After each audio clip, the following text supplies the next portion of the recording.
A traveling horror-themed park called Hellfest has arrived in Orange Grove, and hundreds of people have paid to enjoy a very frightening experience. Tonight, 3 friends are entering a haunted house, and one of them gets separated from the group when encountering a dead end. She begins searching for an exit, unaware that one of the figures among the decorations isn't actually a doll.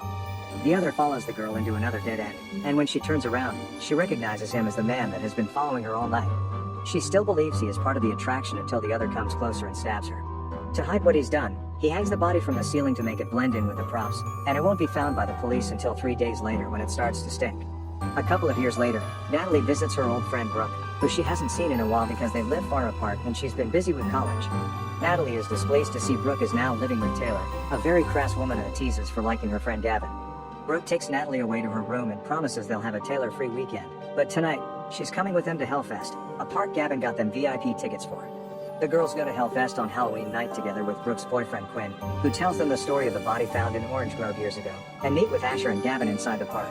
They walk around the area, taking pictures with the decorations, being startled by the costumed actors, and having drinks while discussing which attraction to visit next.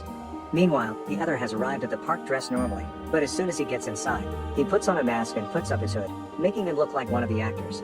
After accidentally bumping against a girl that tells him he isn't scary, he steals a knife from a food cart. The friends go to an attraction called Deformed School, which is populated by both dolls and actors. After exploring various creepy rooms and hallways, the girls accidentally get separated from the boys and come across the woman that bumped into the other some moments ago. She's scared, crying, and clearly running away from something, but the girls just think she's part of the show as she hides behind a curtain. The other shows up then, and the girls are not impressed by him. When they try to leave, he gets in their way until Natalie tells him the woman he's been chasing is behind the curtain. The other moves over to drag her out, and after Brooke and Taylor leave, he stabs the woman right in front of Natalie, who rushes out of the building feeling things got a little too intense. The girls reunite with the boys outside, and Natalie can't help but notice the other is watching her from afar as he puts a finger against his mouth, silently asking her to keep the secret. They also see him following them around the park as they enter the carnival games area. Quinn wins a prize for Brooke, but Gavin doesn't manage to get anything for Natalie no matter how many games he tries, so he ends up buying her a pretzel. The two of them find a photo booth and decide to get their pictures taken, sharing a kiss after failing to agree on a pose. The other has followed them there and takes the chance to steal the photos, but Brooke sees him and goes after him as he leaves. The area he's escaped to is backstage and abandoned, so when Brooke gets there, she starts having second thoughts. Suddenly, Quinn startles her when he appears at her back, and together they go back to the group, who still dismiss the whole ordeal as part of the show. The friends want to go to the Deadlands next, but Gavin stays back, determined to win a toy for Natalie. While the group waits in line to get on a ride that will take them to the next area and signs a waiver that allows actors to touch them, Gavin tries to buy off a prize from one of the game stands, but he's turned down. However, when he sees a man bringing out more prizes, he finds the room where they are stored and gets inside to steal one. After choosing a doll from a locker, he closes the door and comes face to face with the other, who makes him trip with a mallet and then uses it to smash his head. When the other sees Gavin's phone is getting messages from Natalie, he uses Gavin's finger to unlock it and replies pretending to be him. When the time comes to get on the ride, Taylor and Asher get on one car, and Brooke and Quinn get on another, leaving Natalie to ride alone. While the couples make out and are jumped by various decorations, Natalie's car stops right before the power goes out. A red light suddenly starts flashing and Natalie sees the other approaching her. She wants to escape, but the safety bar is stuck. Meanwhile, the couples have finished the ride and are waiting outside, hearing Natalie's screams. When her car finally comes out, the other is sitting on the hood. As more men wearing the same clothes and masks come out, it is revealed that this isn't the other after all, but a group of actors whose act is to get the car of single people stuck on purpose to provide a fellow rider. The group continues to make their way around the park, stopping by a body prop that Asher dares to put his hand into. Taylor is suddenly taken away by one of the actors, but they find her again seconds later, having enjoyed the scare. Afterward, a group of creepy children appears to take them to the Deadlands by hand, going through a hallway filled with smoke and masked men. This time, the actual other is watching as well. They split again to enter 2 different mazes. The girls enter one with a terrifying laboratory and are chased by a crazy surgeon. The boys find a house replica filled with lifeless addicts and an old train that causes them to separate. As the other enters the maze as well and steals a syringe, the girls arrive at a hallway that they must cross while hands sticking out of walls try to touch them. Taylor and Brooke run off and the door closes behind them, so when Natalie runs after them, she takes a different path. She enters a room filled with bones and body parts, and while searching for a way out, a fake mirror lights up on the wall and the other appears behind it, hitting the glass with his fist. Thankfully, Natalie finds the exit just in time to leave the building and reunites with the girls and Quinn, who still think Natalie only saw an actor. Now they have to wait for Asher, who hasn't come out yet. He's still inside, lost in the maze, and the other takes this chance to catch him alone and kill him by inserting a syringe in his eye. While waiting, the group is approached by a monster actor that pukes on Natalie's clothes, so she goes with Brooke to the bathroom to wash. The girls talk about how much they miss each other and agree to go on a trip to Spain soon. After Brooke leaves, Natalie puts her head under the hand dryer to take care of her hair, so she doesn't see or hear the other coming closer and almost touching her. Afterward, she enters a stall to relieve herself while texting Gavin, and something curious happens. Every time she sends a text, she hears the ping coming from another stall. When she's about to leave, she sees the other's boots under the door as he starts shaking it to get inside. Natalie tries to call 911 but she has no signal, so she slides under the stall wall to enter a different one. For a second she thinks she's made it, but a hand appears above her head and grabs her hair.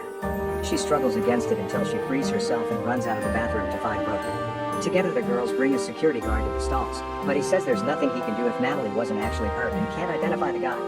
Brooke finds Natalie's photo booth pictures on the floor and she says the other has Gavin's phone, but the guard says it must be all a prank and he can't arrest anyone for doing their jobs. The girls reunite with Quinn in front of a stage. They want to leave, but they have no idea where Ashers and Taylor has volunteered for the show that is about to start. A host appears on the stage and after hearing Taylor has been a naughty girl, he decides she must pay for her transgressions with her head, so an executioner ties her to a guillotine. Natalie notices the executioner's shoes and realizes he's the other in disguise, but when she attempts to stop the show, security gets in her way. The guillotine blade falls and cuts Taylor's head off, which the host picks up and shows the public, but it's just a fake. This reveal helps Natalie calm down, unaware of what's happening behind the curtains when they close. The other, instead of freeing Taylor, binds her tighter and puts her head under the blade before letting it fall on her neck. It only leaves a thin cut though, so the other double checks the cutting edge before trying again. This time, Taylor manages to undo the bindings and run away. The group tries to tell a guard that two of their friends are missing, but he just thinks they're getting drunk somewhere in the park. They suddenly see Taylor running by and asking for help, so they follow her and find her being stabbed by the other. When Quinn tries to stop him, he gets stabbed as well. The public finally catches on to the fact this is real and starts fleeing in panic, including Brooke and Natalie, who are now being chased by the other while the guards capture the wrong guy. In an attempt to hide from the other, the girls enter yet another maze. This one has been decorated to simulate hell.